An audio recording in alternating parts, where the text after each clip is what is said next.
Praise the Lord. Hallelujah. യേശു കർത്താവിന്റെ അത്ഭുതവും അനുഗ്രഹവും ദയയും സാമർത്ഥ്യമുള്ള നാമത്തിൽ ഇന്നത്തെ യേശുവിൽ സമൃദ്ധി എന്നുള്ള ഈ പ്രോഗ്രാമിലേക്ക് നിങ്ങൾക്ക് നിങ്ങളുടെ കുടുംബത്തിനും സ്വാഗതം. यीशु मसीह के प्रेम भरे नाम से, दया भरे नाम से और अनुग्रह भरे नाम से आज के यीशु में समृद्धि के एपिसोड में मैं आप सबका स्वागत करना चाहता हूं. ഞാൻ ഹരീഷ് ഇതരതി. ഞങ്ങൾ രണ്ടുപേരും കൂടെ യേശു കർത്താവിന്റെ സുവിശേഷ വേല ഡൽഹിക്കടുത്തുള്ള ഫരീദാബാദിൽ ചെയ്യുന്നു, ഹരിയാന സ്റ്റേറ്റിലെ. ഞങ്ങൾക്ക് ഞങ്ങളുടെ ടീമിനും മിനിസ്ട്രിക്കും കർത്താവിന്റെ വർക്ക് നോർത്ത് ഇന്ത്യയിൽ ചെയ്യുന്ന എല്ലാ സുവിശേഷ പ്രവർത്തനങ്ങൾക്ക് വേണ്ടി പ്രാർത്ഥിക്കുക. ജീസസ് കിച്ചനെ നിങ്ങളുടെ പ്രാർത്ഥനയിൽ വെക്കുക. ഞങ്ങളുടെ സുവിശേഷം, നിങ്ങളുടെ കർത്താവിന്റെ സുവിശേഷം ഞങ്ങളിൽ കൂടെ കർത്താവ് ചെയ്യുന്ന വർക്കുകൾ നിങ്ങളുടെ പേഴ്സണൽ പ്രാർത്ഥനയിൽ വെക്കുക. നിങ്ങളെയും നിങ്ങളുടെ കുടുംബത്തെ കൊണ്ട് പറ്റുന്നതൊക്കെ ചെയ്യുക. കർത്താവ് നോർത്ത് ഇന്ത്യ അറിയട്ടെ യേശുവിന്റെ സുവിശേഷം, സ്നേഹമുള്ള സുവിശേഷം. इनका नाम हरीश है और मेरा नाम रति है. हम दोनों मिलके फरीदाबाद में, जो दिल्ली के बहुत ही नजदीक है और हरियाणा स्टेट में आता है, वहां पे मिलके हम सेवकाई करते हैं, परमेश्वर के नाम को ऊंचा उठाते हैं, सुसमाचार को आगे लेके जाते हैं. तो आपसे मैं निवेदन करता हूं कि आप हमारे लिए, कलीसिया के लिए, मिनिस्ट्री के लिए, अलग अलग सेवकाई के लिए हमें प्रार्थना में रखेगा और आपसे और आपके परिवार से जो कुछ हो सकता है सुसमाचार को आगे लेके जाने के लिए इस नॉर्थ इंडिया हरियाणा स्टेट में जो कुछ आप कर सकते हैं उसको कीजिएगा. जीसस किचन के लिए जो कुछ आप कर सकते हैं अपने परिवार के साथ करिए और परमेश्वर के राज्य को हम आगे लेके जाएंगे मिलके. ഇപ്പം നമ്മൾ എല്ലാം ഒത്തിരി ഈ പ്രാർത്ഥിക്കാനുള്ള നമ്പറുകൾ താഴെയുണ്ട്. അതിൽ പലരും ഫോൺ ചെയ്യുന്നു, വാട്സപ്പിൽ കൂടെ പലരും വാട്സപ്പ് ചെയ്യുന്നു. അതിൻ്റെ കൂടെ തന്നെ ചിലർ ഫോൺ ചെയ്ത് എൻ്റെ അഡ്രസ്സ് മേടിച്ച് ലെറ്റർ അയക്കാൻ തുടങ്ങി. അങ്ങനെ ഒരു ലെറ്റർ എൻ്റെ കയ്യിൽ ഇരിപ്പുണ്ട്. ഒത്തിരി പേരിൽ ഒരു 4-5 ആളുകൾ, പഴയ ആളുകൾ എന്ന് വെച്ചാൽ ഒരു 60 വയസ്സിനൊക്കെ മേലിലുള്ള ആളുകൾ, വാട്സപ്പും കാര്യങ്ങളും ഒന്നും യൂസ് ചെയ്യാൻ അറിയാത്തവർ ലെറ്റർ എഴുതാൻ തുടങ്ങി. ഞാൻ പറയുന്നത് ഇവർ വളരെ ബുദ്ധിയുള്ള ആളുകളാണ്. അതിൻ്റെ കാരണം എന്താണെന്ന് പറയാം, ലെറ്റർ എഴുതി പാസ്റ്ററിനോട് പ്രാർത്ഥിക്കാൻ പറയുന്ന ആളുകൾ വളരെ ബുദ്ധിയുള്ള ആളുകൾ. അതിൻ്റെ റീസൺ ഞാൻ പറയാം. സോ യങ്സ്റ്റേഴ്സ് കേൾക്കുന്നവരെ നിങ്ങൾക്ക് ഈ ഹാബിറ്റ് ഉണ്ടാകട്ടെ. അതിൻ്റെ റീസൺ ഞാൻ പറയാം എന്താ ഞാൻ അങ്ങനെ പറഞ്ഞതെന്ന്. जो स्क्रीन में जो प्रार्थना के नंबर्स दिए गए हैं उस पे आप कॉल करके प्रार्थना करवा सकते हैं और उसके अलावा मुझे व्हाट्सएप मैसेजेस आते हैं प्रेयर के लिए और उसके अलावा मुझे लेटर्स भी आने लग गए हैं. जो बुजुर्ग लोग हैं वो लेटर लिख के भेजते हैं और मुझे बहुत ही अच्छा लगता है जब मैं लेटर्स को देखता हूँ. क्योंकि मैं आपको बताऊँगा किस कारण. और लेटर लिख के जब भेजते हैं वो बहुत ही अच्छा है. जब आप एक पासवान को लेटर लिख के अपने प्रार्थना निवेदन को भेजते हो वो बहुत ही अच्छा होता है. मैं कारण भी आपको बताऊँगा. പല പ്രാവശ്യം നമുക്കൊരാൾ ഫോൺ ചെയ്തു. ഇപ്പോൾ പ്രാർത്ഥനയുടെ ഈ സമയത്ത് തന്നെ നിങ്ങളിപ്പോൾ ഫോൺ ചെയ്യുന്നു, 5 മിനിറ്റ് നമ്മൾ കഴിഞ്ഞ് സംസാരിക്കും, 2 മിനിറ്റ് കഴിഞ്ഞ് സംസാരിക്കും, 2 മിനിറ്റ് പ്രാർത്ഥിച്ചു വച്ചു, വാട്സപ്പിൽ ഒരു പ്രാവശ്യം അതിൻ്റെ പ്രാർത്ഥന വിഷയം ഇട്ടു, വിട്ടു. പക്ഷെ ഒരു ലെറ്റർ എഴുതി അയക്കുന്ന സമയത്ത് ഇദ്ദേഹം 5 ഷീറ്റ് എഴുതിയിട്ടുള്ള ലെറ്റർ, എനിക്കറിയാം 1 മണിക്കൂർ എടുത്തായിരിക്കും അദ്ദേഹം ആ ലെറ്റർ എഴുതിയിരിക്കുന്നത്. എല്ലാ കാര്യങ്ങളും ഡീറ്റെയിൽ പറഞ്ഞു. ഞാനത് വായിച്ചിട്ട് ഞാൻ എൻ്റെ റൂമിൽ തന്നെ വച്ചു, അതിൽ ഓയിൽ വച്ചു, ഞാൻ പ്രാർത്ഥിച്ചു. എൻ്റെ മുറി തന്നെ ഇരിക്കുക, ഞാൻ പ്രാർത്ഥിക്കുന്ന മുറി തന്നെ ഇരിക്കുന്നു. അതിൻ്റെ കൂട്ടത്തിൽ കർത്താവിൻ്റെ ജീസസ് കിച്ചന് വേണ്ടിയിട്ട് ഒരു വലിയ സാമ്പത്തിക സഹായം അയച്ചു തന്നു. ആ ചെക്കും വെച്ച് ഞാൻ പ്രാർത്ഥിച്ചു, അദ്ദേഹത്തിൻ്റെ ജീവിതത്തിൽ അനുഗ്രഹം ഉണ്ടാകണമേ കർത്താവേ, അദ്ദേഹത്തിൻ്റെ ഫൈനാൻസിന് മേലുള്ള അനുഗ്രഹം ഉണ്ടാകണേ, ഇവരുടെ കുടുംബത്തിൽ അനുഗ്രഹം ഉണ്ടാകണേ. ഇതെൻ്റെ റൂമിൽ കിടക്കും. ഈ പ്രാർത്ഥനാ വിഷയങ്ങൾ ഒരു 2-2.5 മാസത്തോളം ഞാൻ വെക്കും മിനിമം. അതെൻ്റെ ഒരു ഹാബിറ്റാണ്. ഞങ്ങളുടെ ചർച്ചിൻ്റെ പ്രെയർ റിക്വസ്റ്റ് വരുന്നത് ഞാൻ റൂമിൽ വെക്കും. അതുപോലെ അത് ഇരിക്കും, പ്രാർത്ഥിക്കും. അപ്പോൾ എല്ലാ ദിവസവും അത് അവിടെ ആ പ്രാർത്ഥന മുറി തന്നെ ഇരിക്കും. ഒരു വാട്സപ്പ് ഇട്ട് വല്ല ഒരു പ്രാവശ്യം വിളിച്ച് സംസാരിക്കുന്നതിനേക്കാളും വളരെ എഫക്റ്റീവാണ്. സോ ബുദ്ധിപരമായിട്ട് നിങ്ങൾ ലെറ്റർ അയക്കാൻ തുടങ്ങിക്കോ. ഇന്നുപോലെ ഞാൻ ഇരിക്കും, പ്രാർത്ഥിക്കും. ഇത് ട്രാൻസ്ലേറ്റ് ചെയ്ത് കഴിഞ്ഞിട്ട് ഞാൻ എൻ്റെ അഡ്രസ്സ് പറഞ്ഞു തരാം. അത് കഴിയുമ്പോൾ നിങ്ങൾക്ക് അതിലോട്ട് എഴുതാം. ഇപ്പം പേനയും പേപ്പറും എടുത്ത് തയ്യാറാക്കി വെച്ചോളൂ. സോ ഞാൻ അഡ്രസ്സ് പറയാം, അയക്കേണ്ട എൻ്റെ പേഴ്സണൽ അഡ്രസ്സ്, കമ്മ്യൂണിക്കേഷൻ. സോ ഞങ്ങളുടെ അടുത്ത് വരും, ഞാൻ പ്രാർത്ഥിക്കും. കർത്താവിൻ്റെ വർക്കുകൾക്ക് വേണ്ടി വിതയ്ക്കാനും നിങ്ങൾക്ക് ചെക്ക്, സാമ്പത്തിക സഹായങ്ങളൊക്കെ ഇതിലോട്ട് അയക്കാം. സോ ഒന്ന് ഫോൺ ചെയ്തിട്ട് ചോദിച്ചിട്ടേ ചെയ്യാവൂ. അഡ്രസ്സിന് എന്തെങ്കിലും ഡൗട്ടോ കാര്യങ്ങളോ ഉണ്ടെങ്കിൽ ഞാൻ ഒന്ന് അഡ്രസ്സ് പറയാം 1 മിനിറ്റിൽ. पिछले कुछ दिन पहले मेरे पास एक लेटर आया. एक व्यक्ति ने मुझे लेटर लिखा. ये 5 शीट का एक लेटर है जिसमें उस व्यक्ति ने अपने प्रार्थना विषयों को लिखा. और जब मैंने ये पढ़ा तो मुझे बहुत ही अच्छा लगा. क्योंकि कई बार क्या होता है, मुझे कोई, आप जैसे आज एपिसोड देख रहे हो, एपिसोड के बीच में किसी ने फ़ोन कर दिया प्रार्थना के लिए, मैंने प्रार्थना करके छोड़ दिया, या व्हाट्सएप पे एक वॉइस मैसेज छोड़ दिया, मैं प्रार्थना करके छोड़ देता हूँ. पर अगर जब लेटर मेरे पास आता है, वो लेटर मेरे प्रार्थना कमरे में रहता है और इस लेटर को मैंने अभिषेक का तेल लगा के मैंने प्रार्थना किया और कम से कम 1-1.5 महीने मेरे टेबल पे रहता है. और कलीसिया में भी जितने भी प्रार्थना विषय आते हैं वो सब मेरे प्रार्थना कमरे में मेरे टेबल पे रखा रहता है और मैं उस पे अभिषेक का तेल लगा के प्रार्थना करता हूँ. तो मुझे बहुत ही अच्छा लगा और मैं आपसे ये निवेदन करना चाहता हूँ, आप भी बुद्धिमानी के साथ काम कीजिए. लेटर लिखिए और लेटर के साथ अपने प्रार्थना विषय को भेजिए। इस भाई ने जब ये लेटर भेजा, लेटर के साथ जीसस किचन के लिए एक अमाउंट भी भेजा जो जिसके ऊपर मैंने हाथ रख के प्रार्थना किया और मैंने परमेश्वर को बोला, परमेश्वर इनके व्यवसाय में, इनके फाइनेंस को तू आशीषित करना, अभिषेक करना, और मेरा विश्वास है कि परमेश्वर उनके जीवन में बड़े कार्य करेगा। इसलिए बुद्धिमानी के साथ कार्य कीजिए। जो जवान लोग हैं, हम बूढ़े लोगों से देख के सीख सकते हैं, और जवान लोग जो हैं, मैं आपको बोलना चाहता हूं कि आप भी ऐसे लेटर लिख के अपने प्रार्थना विषयों को लिख सकते हैं और पूरे डिटेल्स के साथ लिख के भेज सकते हैं। और मैं जब बैठ के पढ़ूंगा, मैं प्रार्थना करूंगा उसके लिए। मैं आपको एड्रेस बताऊंगा, तो एक पेन और पेपर लेके साथ में बैठिएगा और इस एड्रेस पे आप मुझे पहले कॉल करके एड्रेस कंफर्म करके फिर अपने लेटर को और जो भी चेक्स आप भेजना चाहते हैं, जो भी सुसमाचार के लिए, जीसस किचन के लिए जो भी आप सपोर्ट भेजना चाहते हैं, आप इन्फॉर्म कर सकते हैं। तो एक पेन और पेपर लेके तैयार हो जाएगा एड्रेस लिखने के लिए। എൻ്റെ address pastor Harish Kurup Gopinath, house number address 5K/6A NIT 5 Faridabad FARIDABAD Faridabad, Haryana HARYANA, pincode 12101, mobile number 9711876717.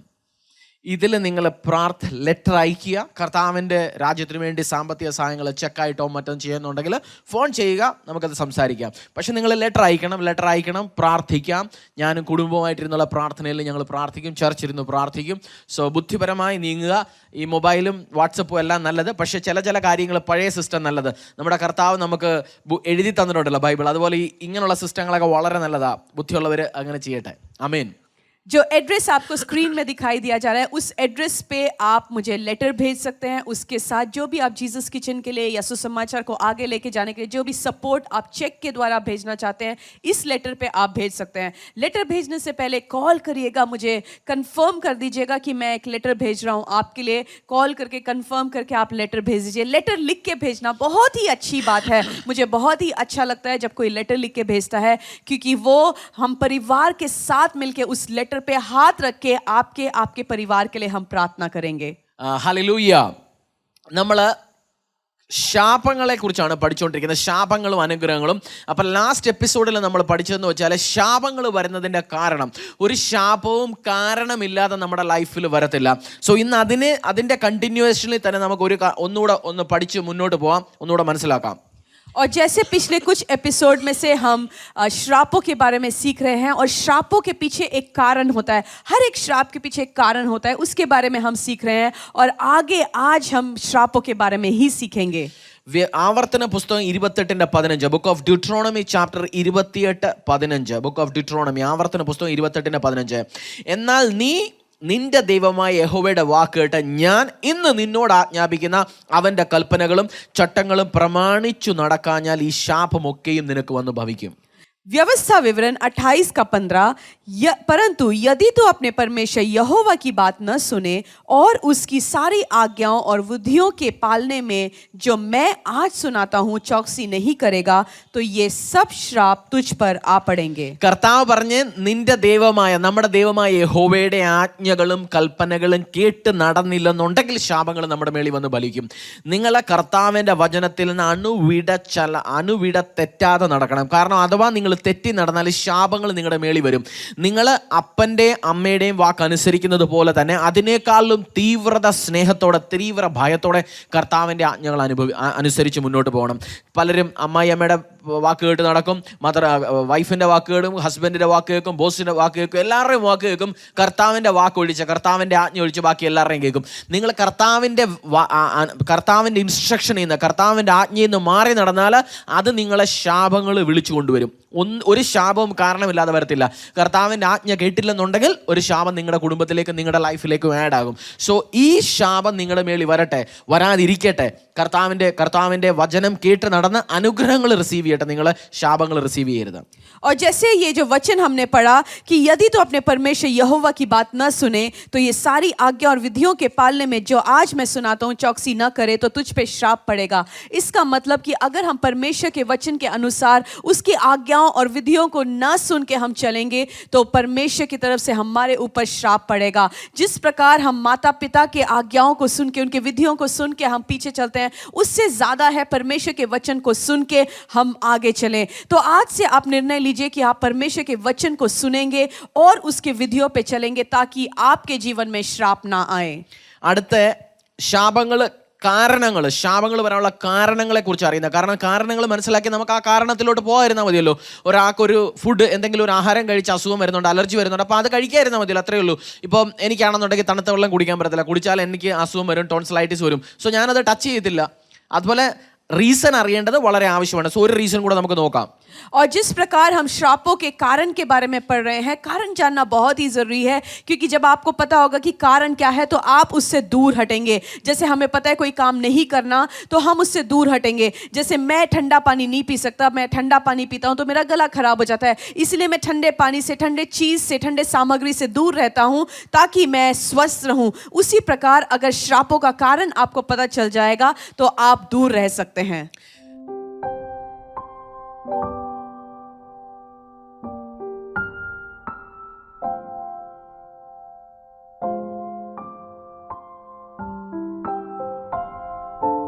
Price the Lord, hallelujah, സ്തോത്രം. ഞാനിപ്പോൾ ഇരിക്കുന്നത് കുറച്ച് തുണികളുടെ ഇടയ്ക്കാണ്. ഈ തുണി എന്ന് പറയുന്നത് ജീസസ് കിച്ചൻ്റെ, അതായത് ചർച്ചിൻ്റെ ചാരിറ്റി വിങ്. നിങ്ങൾക്കറിയാം, ആഹാരം നമ്മൾ എല്ലാ ദിവസവും 250-300 രൂപ എടുത്ത് ആഹാരം കൊടുക്കുന്നുണ്ട്. അതിൻ്റെ കൂട്ടത്തിൽ തന്നെ ഞങ്ങൾ വിചാരിച്ച് ഈ തണുപ്പ് മാസങ്ങളും കാര്യങ്ങളൊക്കെ തുടങ്ങുന്ന സമയത്ത് കുറച്ച് തുണി കൂടെ ഡിസ്ട്രിബ്യൂട്ട് ചെയ്യാം. സോ പല തുണികൾ ആമസോണ്, ഫ്ലിപ്കാർട്ട് അങ്ങനെയുള്ള ഓൺലൈൻ ഡീൽ ചെയ്യുന്ന ഒരാളുണ്ട്. സോ അദ്ദേഹം കുറച്ച് തുണികൾ അറേഞ്ച് ചെയ്തു അവരുടെ ഓഫീസിൻ്റെ വെയർ ഹൗസിൽ നിന്ന് ഇങ്ങനെ റിട്ടേൺ വരുന്ന ഇതൊക്കെ. അപ്പോൾ വളരെ കുറഞ്ഞ് വില കുറച്ച് ഇതിൽ നമുക്ക് അറേഞ്ച് ചെയ്യാൻ പറ്റി. സോ ഈ മാസങ്ങളിൽ വരുന്ന ദിവസങ്ങളിൽ 1-2 ദിവസത്തിനുള്ളിൽ ഇതെല്ലാം കൂടെ ജീസസ് കിച്ചൻ ഞങ്ങൾ ആഹാരത്തിൻ്റെ കൂടെ തന്നെ തുണികളും നോർത്ത് ഇന്ത്യയിലെ ചാരിറ്റി പ്രവർത്തനം കൂടെ ഡിസ്ട്രിബ്യൂട്ട് ചെയ്യാൻ തുടങ്ങുന്നു ഞങ്ങൾ ഈ കുറച്ച് ദിവസത്തിനുള്ളിൽ. നിങ്ങൾക്കും അതിൻ്റെ കൂടെ ഒരു പാർട്ടിസിപ്പൻ്റ് ആകാൻ താല്പര്യമുണ്ടോ? തുണികൾ തണുപ്പ് മാസങ്ങൾ, നവംബർ ഡിസംബർ മാസങ്ങൾ തണുപ്പ് തുടങ്ങുന്ന സമയത്ത് ഇവിടെ വിൻ്റർ ക്ലോത്ത്സിൻ്റെ ആവശ്യമുണ്ട്. ഒത്തിരി പേര് സ്ട്രീറ്റിൽ ഉറങ്ങുന്നു. സോ അവർക്ക് ബ്ലാങ്കറ്റ് ഡിസ്ട്രിബ്യൂട്ട് ചെയ്യാൻ ചർച്ച് താല്പര്യപ്പെടുന്നു, ജീസസ് കിച്ചൻ താല്പര്യപ്പെടുന്നു. തൊപ്പികൾ, സോക്സ്, കാരണം വൂളൻ സോക്സസിൻ്റെയൊക്കെ ആവശ്യമുണ്ട്. സോ അതിനുവേണ്ടി നിങ്ങൾക്ക് ഞങ്ങളുടെ കൂടെ പാർട്ണർ ചെയ്യാം. ഗൂഗിൾ പേ നമ്പർ ഓൾറെഡി കൊടുത്തിട്ടുണ്ട്. പലരും തുണികൾ അയക്കാമെന്ന് പറയുന്നു. പക്ഷേ നിങ്ങൾ തുണികൾ അവിടുന്ന് നാട്ടിൽ നിന്നോ ലോകത്തിൻ്റെ പല ഭാഗങ്ങളിൽ നിന്നോ തുണി അയച്ച് തുണി ഇവിടെ എത്തി അതിൻ്റെ കൊറിയർ ചാർജസും ട്രാൻസ്പോർട്ടേഷനും എല്ലാം കൂടെ വളരെ കോസ്റ്റ് ആകും. സോ അതിലും കുറഞ്ഞ ആ ട്രാൻസ്പോർട്ടേഷൻ്റെ ചിലവ് കൊണ്ട് നമുക്ക് ചിലപ്പോൾ ഒത്തിരി തുണികൾ മേടിച്ചാൽ, പുതിയ തുണികൾ മേടിച്ച് കൊടുക്കാം. സോ അതിനുവേണ്ടി ഞങ്ങൾ നവംബർ ഡിസംബർ മാസങ്ങളിൽ വൂളൻ ക്ലോത്ത്സ്, തണുപ്പതിടാൻ പറ്റിയ പല ക്ലോത്തുകൾ ഡിസ്ട്രിബ്യൂട്ട് ചെയ്യുന്നു. സോ അതിനുവേണ്ടി നിങ്ങൾക്ക് നിങ്ങളുടെ കുടുംബത്തിനും താല്പര്യമുണ്ട് അതിൻ്റെ കൂടെ പാർട്ടിസിപ്പേറ്റ് ചെയ്യാന്നുണ്ടെങ്കിൽ എത്രയാണെന്ന് വെച്ചാൽ ഫോൺ ചെയ്യുക. താഴെ തന്നിരിക്കുന്ന ഗൂഗിൾ പേ നമ്പറിൽ അതിനുവേണ്ടി നിങ്ങൾക്ക് നിങ്ങളുടെ കുടുംബത്തിനും ഇതിൻ്റെ കൂടെ പാർട്ടിസിപ്പേറ്റ് ചെയ്യാം. സോ ഒത്തിരി ക്ലോത്ത്സ് ഉണ്ട്. ഞങ്ങളിതെല്ലാം ഇന്ന് അറേഞ്ച് ചെയ്തിട്ട് കൊടുക്കാൻ പോകുന്നു. പ്രാർത്ഥിക്കാം. നമുക്കെല്ലാം വേണ്ടി ഇതിനു വേണ്ടി കൂടെ നിൽക്കുന്ന എല്ലാ കുടുംബങ്ങളെയും ഞങ്ങൾ പ്രാർത്ഥിക്കുന്നു. അനുഗ്രഹം കർത്താവിൻ്റെ നിങ്ങളുടെ കുടുംബത്തിനും കൂടെ നിൽക്കട്ടെ. ജീസസ് കിച്ചൻ ഇതുവരെ തന്നിരിക്കുന്ന എല്ലാ സപ്പോർട്ടുകൾക്കും നന്ദി. കർത്താവ് 2 കൈ വെച്ച് നിങ്ങളെ അനുഗ്രഹിക്കട്ടെ. Praise the lord. Thank U.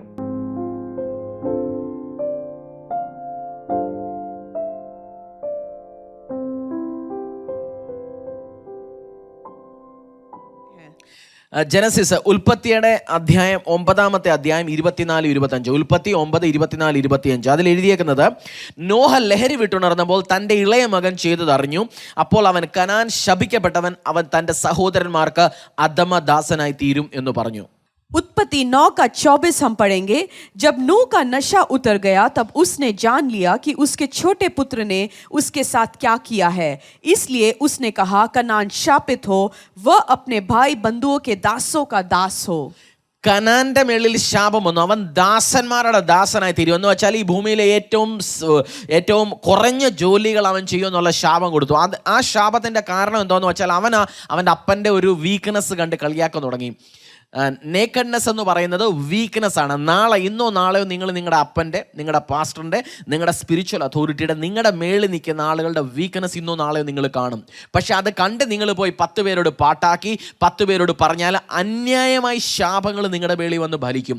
അവരെ കറക്റ്റ് ചെയ്യേണ്ട, നിങ്ങളുടെ അപ്പനെ കറക്റ്റ് ചെയ്യേണ്ട നിങ്ങളുടെ ജോലിയല്ല, നിങ്ങളുടെ പാസ്റ്ററിനെ കറക്റ്റ് ചെയ്യേണ്ട നിങ്ങളുടെ ജോലിയല്ല, നിങ്ങളുടെ മേളിലിരിക്കേണ്ട സൂപ്രണ്ടൻറ്റിനെ കറക്റ്റ് ചെയ്യേണ്ട നിങ്ങളുടെ ജോലിയല്ല, നിങ്ങളുടെ ദേവദാസനെ കറക്റ്റ് ചെയ്യേണ്ട നിങ്ങളുടെ ജോലിയല്ല, നിങ്ങളുടെ അപ്പനെയും അമ്മയും കറക്റ്റ് ചെയ്യാൻ പോരുത്. അവർക്ക് പറഞ്ഞ് സ്നേഹത്തോടെ മനസ്സിലാക്കാം ഒരു കാര്യങ്ങൾ.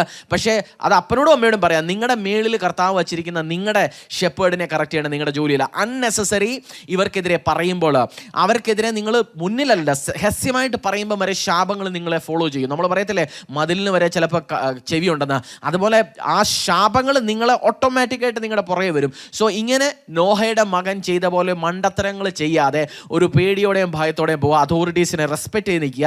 കർത്താവിൻ്റെ അനുഗ്രഹങ്ങൾ നിങ്ങളുടെ മേളിൽ വരും. ഇന്നു മുതൽ ഞാൻ കാണുന്നത്. और जिस प्रकार नूह का जो बेटा था कनान, उसके ऊपर नूह ने एक श्राप को बोला, क्योंकि कनान ने जो है अपने पिता के नंगेपन को देखा और देखने के बाद उसने जाके बताया. कई बार हमारे जीवन में भी ऐसा होता है कि आपके जो अधिकारी होते हैं, आपके जो चरवाहे हैं, जो पासवान हैं, उनकी कमजोरियों को आपको पता चलेगा.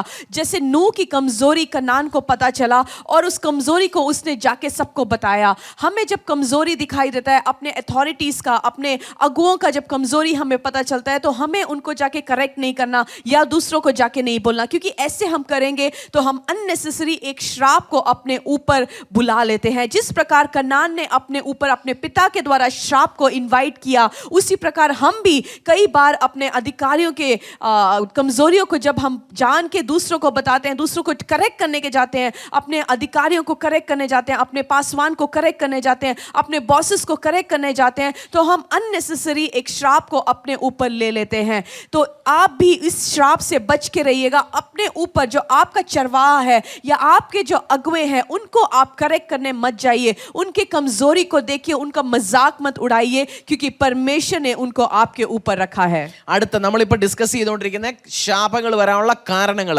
പലരും എനിക്ക് ഫോൺ ചെയ്യുന്നുണ്ട്, പാസ്റ്റർമാർ, വലിയ കർത്താവിൻ്റെ ദാസന്മാർ ഫോൺ ചെയ്ത് പറയുന്നത് വളരെ അനുഗ്രഹമാണ് ഈ മെസ്സേജ്. ഇതിൽ കൂടെ പലരും അവർ പഠിക്കുന്നുണ്ടെന്ന് അതറിഞ്ഞ് എനിക്ക് വളരെ സന്തോഷമാണ്. കർത്താവ് നിങ്ങളെ ഇനിയും ഉയർത്തട്ടെ. പഠിക്കുക, വളരുക. കർത്താവ് നിങ്ങളെ വളർത്തട്ടെ. और जिस प्रकार हम श्रापों के बारे में सीख रहे हैं, और मुझे बहुत सारे फ़ोन कॉल्स आए ये कह के, पासवान जी आपके जो संदेश हैं बहुत ही हमें अच्छे लगे. बहुत सारे पासवानों ने मुझे फ़ोन करके बताया कि आपके संदेश के द्वारा हमने भी बहुत कुछ सीखा, और मुझे बहुत ही अच्छा लगा कि इन संदेशों ने आपके जीवन को, आपके सोच विचारों को चेंज किया है. മലാക്കിയുടെ അധ്യായം, മലാക്കി പുസ്തകം 3:8 മുതൽ 9 വരെ, പഴയ നിയമത്തിലെ ഏറ്റവും ലാസ്റ്റ് അധ്യായം 3:8 മുതൽ 9 വരെ. മനുഷ്യന് ദൈവത്തെ തോൽപ്പിക്കാമോ എങ്കിൽ നിങ്ങൾ എന്നെ തോൽപ്പിക്കുന്നു, എന്നാൽ നിങ്ങൾ ഇതിൽ തന്നെ എന്ന് ദശാംശത്തിലും വഴിപാടിലും തന്നെ നിങ്ങൾ ഈ ജാതി മുഴുവനും തന്നെ എന്നെ തോൽപ്പിക്കുന്നത് കൊണ്ട് നിങ്ങൾ ശാപഗ്രസ്തരാകുന്നു. 8-9 मलाकी 3:8-9 हम पढ़ेंगे. क्या मनुष्य परमेश्वर को धोखा दे सकता है? पर देखो तुम मुझको धोखा देते हो और तो भी पूछते हो हमने किस बात में तुझे लूटा है? दशांश और उठाने की भेंटों में तुम पर भारी श्राप पड़ा है, क्योंकि तुम मुझे लूटते हो, वरन सारी जाति ऐसा करती है. നിങ്ങൾ കർത്താവിനേക്കാളും ബുദ്ധിയുള്ളവരാണോ? ദൈവത്തിനേക്കാളും ബുദ്ധിയുള്ളവരാണോ? ഭയങ്കര ബുദ്ധിയുള്ളവരാണോ? ചിലർ അങ്ങനെ വിചാരിക്കും. നമുക്ക് കർത്താവ് ഒരു സിസ്റ്റം ഉണ്ടാക്കി വെച്ചിട്ടുണ്ടെന്നുണ്ടെങ്കിൽ ആ സിസ്റ്റത്തിന് ഒരു റീസൺ ഉണ്ട്. കർത്താവ് പറയുന്നത് നമ്മൾ ദശാംശം കൊടുത്തില്ലെന്നുണ്ടെങ്കിൽ, നമ്മൾ കർത്താവിൻ്റെ രാജ്യത്തിൻ്റെ സുവിശേഷത്തിന് വേണ്ടി മുന്നോട്ട് കൈവച്ചില്ല, ഫൈനാൻസ് കൊണ്ട് കൈവച്ചില്ലെന്നുണ്ടെങ്കിൽ നമ്മൾ ശാപഗ്രസ്തരാകുന്നു. നിങ്ങളുടെ കുടുംബത്തിൽ, ബിസിനസ്സിൽ, തോട്ടത്തിൽ, കൃഷിയിൽ, നിങ്ങളുടെ ജോലിയിൽ, നിങ്ങളുടെ എല്ലാ ഏരിയകളിലും ശാപങ്ങൾ വരുന്നുണ്ടോ? ഒബ്സർവ് ചെയ്യുക. ഞാൻ കർത്താവിൻ്റെ അടുക്കൽ ഫൈനാൻഷ്യലി അനുഗ്രഹിക്കുന്നുണ്ടോ കർത്താവിൻ്റെ രാജ്യത്തിനെ? കാരണം അതില്ലെന്നുണ്ടെങ്കിൽ ശാപം കൊണ്ടുവരും. നിങ്ങൾ എത്രയൊന്ന് പ്രാർത്ഥിച്ചാലും ശാപങ്ങൾ പോകത്തില്ല. കാരണം പ്രിൻസിപ്പൽ, നമ്മൾ എത്രയൊന്ന് വഴക്കിട്ടാലും സന്തോഷത്തോടെ പറഞ്ഞാലും 1 + 1 2. നമ്മൾ സന്തോഷത്തോടെ പറഞ്ഞാലും ദേഷ്യത്തോടെ പറഞ്ഞാലും മൂഡൗട്ടായിട്ട് പറഞ്ഞാലും തണുപ്പത്ത് പറഞ്ഞാലും ചൂടത്ത് പറഞ്ഞാലും 1 + 1 2. 1 + 1 = 2.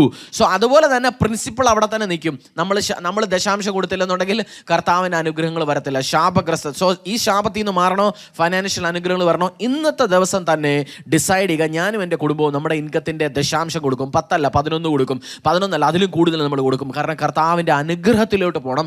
ശാപങ്ങളിൽ നിന്ന് നമുക്ക് വിട്ടുമാറണം. ആമേൻ. क्या आप परमेश्वर से ज्यादा बुद्धिमान हैं? मुझे तो नहीं लगता। जब परमेश्वर ने वचन में लिखा है कि सारे दशांशों को परमेश्वर के भंडार में लेके आना है, और अगर हम ऐसे नहीं करते तो हमारे ऊपर एक श्राप पड़ता है। जब आप अपने कमाई का 10वां हिस्सा परमेश्वर के भवन में नहीं लेके जाते तो आपका जो सैलरी है, जो आपका जो पैसा है, वो ऑलरेडी श्रापित हो जाता है अगर आप दशांश नहीं देते। तो इसलिए आज मैं आपसे कहना चाहता हूं, जो आपके दशांश है, 10वां हिस्सा आपके कमाई का, वो परमेश्वर के भवन में लेके जाना है, नहीं तो आप श्राप को इनवाइट करेंगे अपने जीवन में। ഞാൻ പറഞ്ഞു നമ്മൾ കർത്താവിനേക്കാളും ബുദ്ധിമാനല്ല. ഞാൻ ലീഡർഷിപ്പിൽ കർത്താവ് ഒരു ചർച്ചിന്റെ ദാസനോട് പറയുന്ന ബുക്കാണ് തിമോത്തിയോസിന്റെ ബുക്ക്, ടൈറ്റസിന്റെ ബുക്കൊക്കെ. സോ അതിലൊരു വചനം എഴുതിയിട്ടുണ്ട്, പുതിയ വിശ്വാസിയെ പിടിച്ച് കർത്താവിൻ്റെ ഒരു ലീഡർഷിപ്പ് ഒന്നും ചർച്ചിൽ കൊടുക്കരുതെന്ന്. ഞാൻ ആദ്യത്തെ ദിവസം ചർച്ച തുടങ്ങിയ സമയത്ത് നമ്മൾ അതൊന്നും കേട്ടില്ല. പുതിയ വിശ്വാസികളെ പിടിച്ച് ലീഡർഷിപ്പ് ആക്കി കൊടുത്തു. അത് ഏറ്റവും വലിയ തലവേദന. അവർ വിശ്വാസത്തിൽ പോലും ഉറച്ചു നിൽക്കത്തില്ല. കാരണം ഒരാൾ വിശ്വാസം പഠിച്ചിട്ടില്ല, അവനെ പിടിച്ച് ഒരു സഭയുടെ പല പല കാര്യങ്ങൾ കൊടുത്താൽ അത് പാസ്റ്റിന് തലവേദനയാകും, സഭയ്ക്ക് തലവേദനയാകും. ഒരു വിശ്വാസത്തിൽ തന്നെ ഉറച്ചു നിൽക്കാൻ ചിലപ്പോൾ എണീറ്റ് ഓടും. അപ്പം അതുകൊണ്ട് ഓൾറെഡി കർത്താവിന് അറിയാം ഇത് ചെയ്യരുത്. ഒരു 5 വർഷവും കഴിയാതൊന്നും അവനൊന്നും ലീഡർഷിപ്പ് കൊടുക്കരുതെന്ന് അറിയാം. പക്ഷെ നമ്മൾ ഓവർ സ്മാർട്ട് ആകുമ്പോൾ, നമ്മൾ ഓവർ സ്മാർട്ട് ആകുമ്പോൾ കർത്താവ് എഴുതി വെച്ചിട്ടുണ്ട്, കർത്താവ് ഞാൻ നിങ്ങളും കർത്താവിനേക്കാളോ പരിശുദ്ധാത്മനേക്കാളും ബുദ്ധിയുള്ളവരല്ല. സോ എഴുതി വെച്ചേക്കുന്ന അതുപോലെ ചെയ്യുക. അത് എഴുതി വെക്കാത്ത കാര്യങ്ങൾ പരിശുദ്ധാത്മ നമ്മളെ പറഞ്ഞ് മനസ്സിലാക്കും, നമ്മുടെ സ്പെസിഫിക് കാര്യങ്ങൾ. പക്ഷെ ഒത്തിരി കാര്യങ്ങൾ എഴുതി വെച്ചിട്ടുണ്ട്. സോ അപ്പോൾ ദശാംശം കൊടുക്കുക, കർത്താവ് നിങ്ങളെ അനുഗ്രഹിക്കട്ടെ. നമ്മൾ ഓവർ സ്മാർട്ട് ആകരുത്, കർത്താവിനേക്കാളും ബുദ്ധിയുള്ളവരല്ല നമ്മൾ. സോ ചില കാര്യങ്ങൾ എഴുതി വെച്ചിട്ടുണ്ടെങ്കിൽ ജസ്റ്റ് ഫോളോ. और जिस प्रकार मैंने बोला कि हम परमेश्वर से ज़्यादा बुद्धिमान नहीं है, जो वचन में हमें लिख के दिया है परमेश्वर ने, उसको सिर्फ हमें फॉलो, आज्ञा का पालन करना है, उसमें हमें पूछताछ नहीं करना। मैं अपना उदाहरण दूंगा। जब मैं एक नया पासवान था और कलीसिया हमने शुरू किया था, उस टाइम जैसे बाइबल में हम पढ़ते हैं 1 तिमोथियस, 2 तिमोथियस और टाइटस, ये सब एक पासवान के लिए, एक कलीसिया के लिए, एक अगुओं के लिए एक लेटर लिखा है, और उसमें लिखा गया है कि किसी भी नए विश्वासी को अगुआ नहीं बनाना। परंतु जब मैं एक नया पासवान बना तो मैंने बहुत ही एक्साइटमेंट में आके नए विश्वासियों को अगुओं में ले लिया, और उसके बाद मेरे को समझ आया कि मैंने जो निर्णय लिया था वो गलत लिया था, क्योंकि उन विश्वासियों का विश्वास भी अभी कमज़ोर था, उनको परखा नहीं गया था, उनका विश्वास परखा नहीं गया था, और वो विश्वास में और कमज़ोर हो गए। इसीलिए मैं अभी आपको बताता हूँ कि जो वचन में लिखा है उसको सिर्फ फॉलो कीजिए, इधर उधर क्वेश्चन मत पूछिए, क्योंकि हम परमेश्वर से ज़्यादा बुद्धिमान नहीं हैं, पवित्र आत्मा से ज़्यादा हम बुद्धिमान नहीं है। तो वचन में जैसे लिखा है कि सारे दशांश को हमें परमेश्वर के भवन में लेके आना है, आप हमें इस करना है और कुछ भी पूछना नहीं है, तभी हम आशीषों को अपने जीवन में देखेंगे। നമ്മൾ ഇതുവരെ ശാപങ്ങളുടെ കാരണങ്ങളെ കുറിച്ച് പഠിച്ചു. ഞാൻ ഓരോ എപ്പിസോഡിലും ഇനി മുതൽ ലാസ്റ്റ് ഓരോ കീ തരും, ഓരോ ബ്ലെസ്സിങ് ഈ ശാപങ്ങളിൽ നിന്ന് പുറത്തോട്ട് പോകാനുള്ള വഴികളും പറഞ്ഞു തരും. നമ്മൾ പ്രശ്നം ഉണ്ടെന്ന് പറഞ്ഞാൽ പോരാ, പ്രശ്ന പരിഹാരവും കൂടെ നിർദ്ദേശിക്കണം. ഒരു പ്രശ്ന പരിഹാരം ഞാൻ ഇന്നത്തെ സമയത്ത് നിർദ്ദേശിക്കുന്നു കർത്താവിൻ്റെ വചനത്തിൽ കൂടെ. और जैसे हम श्रापों के बारे में सीख रहे हैं, तो अब से आज से जो एपिसोड चलेगा उसमें मैं आपको हर एक एपिसोड में वो कुंजी भी दूंगा कि कैसे उस श्राप में से आप बाहर निकल सकते हैं, क्योंकि श्राप का कारण ही नहीं समझना, परंतु उस श्राप में से हम कैसे बाहर निकलें, उसका सोल्यूशन क्या है, कैसे हम निकल सकते हैं, वो भी जानना बहुत जरूरी है। तो अब से मैं आपको कुंजी भी दूंगा ताकि आप उन श्रापों में से बाहर निकल सकते हैं परमेश्वर के वचन के द्वारा। വെളിപ്പാട് പുസ്തകം 7, ബുക്ക് ഓഫ് റെവലേഷൻ ചാപ്റ്റർ 7 15-17. വെളിപ്പാട് പുസ്തകം 7 15 മുതൽ 17 വരെ. അതുകൊണ്ട് അവർ ദൈവത്തിൻ്റെ സിംഹാസനത്തിൽ മുമ്പിലിരുന്ന് അവൻ്റെ ആലയത്തിൽ, എവിടെ? അവൻ്റെ ആലയത്തിൽ രാപ്പകൽ അവനെ ആരാധിക്കുന്നു. സിംഹാസനത്തിൽ ഇരിക്കുന്നവർ അവർക്ക് കൂടാരമായിരിക്കും. ഇനി അവർക്ക് വിശക്കുകയില്ല, ദാഹിക്കുകയുമില്ല, വെയിലും യാതൊരു ചൂടും അവരുടെ മേൽ തട്ടുകയുമില്ല. സിംഹാസനത്തിൻ്റെ മധ്യയുള്ള കുഞ്ഞാട് അവരെ മേയിച്ച് ജീവജലത്തിൻ്റെ ഉറവുകളിലേക്ക് നടത്തുകയും ദൈവം താൻ അവരുടെ കണ്ണിൽ നിന്ന് കണ്ണുനീരെല്ലാം തുടച്ചു കളയുകയും ചെയ്യുന്നു. കർത്താവ് ഈ വചനത്തിൽ കൂടെ പറഞ്ഞിരിക്കുന്ന കാര്യങ്ങളൊന്ന് വായിച്ചിട്ട് ഞാൻ പറഞ്ഞു മനസ്സിലാക്കി തരാം. ഫസ്റ്റ് കീ, प्रकाशित वाक्य 7:15 से, इसी कारण वे परमेश्वर के सिंहासन के सामने हैं और उसके मंदिर में दिन रात उसकी सेवा करते हैं, और जो सिंहासन पर बैठा है वह उनके ऊपर अपना तंबू तानेगा।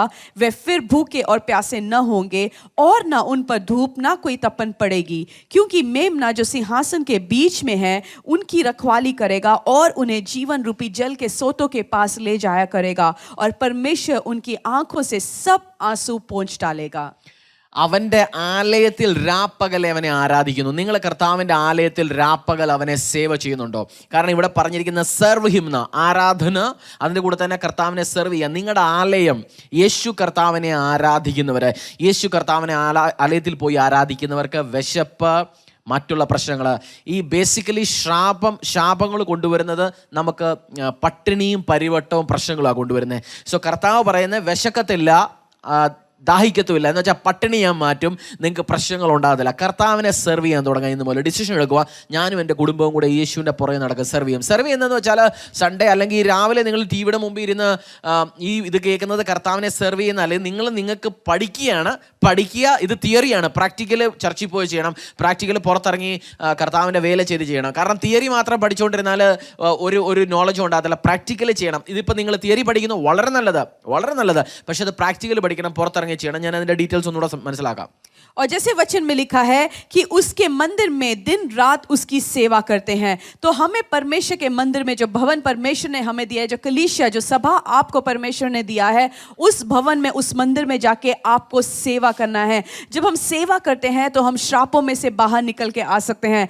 आज जैसे आप ये एपिसोड सुन रहे हैं, जब आप एपिसोड सुन रहे हैं या किसी के प्रचार को सुनते हैं, तो आप सेवा नहीं करते. सेवा होता है जिस सभा के आप जाते हो, उस सभा में जाके आप वहां पे कोई सेवा करो, उसका मतलब है आप सेवा कर रहे हो. तो आज से आप निर्णय लीजिएगा कि आज से मैं जाके परमेश्वर के राज्य में सेवा करूंगा, परमेश्वर के भवन में जाके सेवा करूंगा, तो श्राप बाहर निकल सकता है. और वचन कहता है कि आप ना भूखे रहेंगे ना प्यासे रहेंगे जब आप परमेश्वर की सेवा करते हैं. ഞാൻ ഡൽഹിയിൽ വന്ന സമയത്ത് ഒരു 2-3 മാസക്കാലം പകൽ ജോലി ചെയ്ത് കഴിഞ്ഞ് വൈകുന്നേരം ഡൊമിനോസ് പിസയിൽ പോയി ജോലി ചെയ്യുമായിരുന്നു. അപ്പോൾ 7 മണി മുതൽ 11 മണി വരെയുള്ള സ്ലോട്ടിലായിരുന്നു.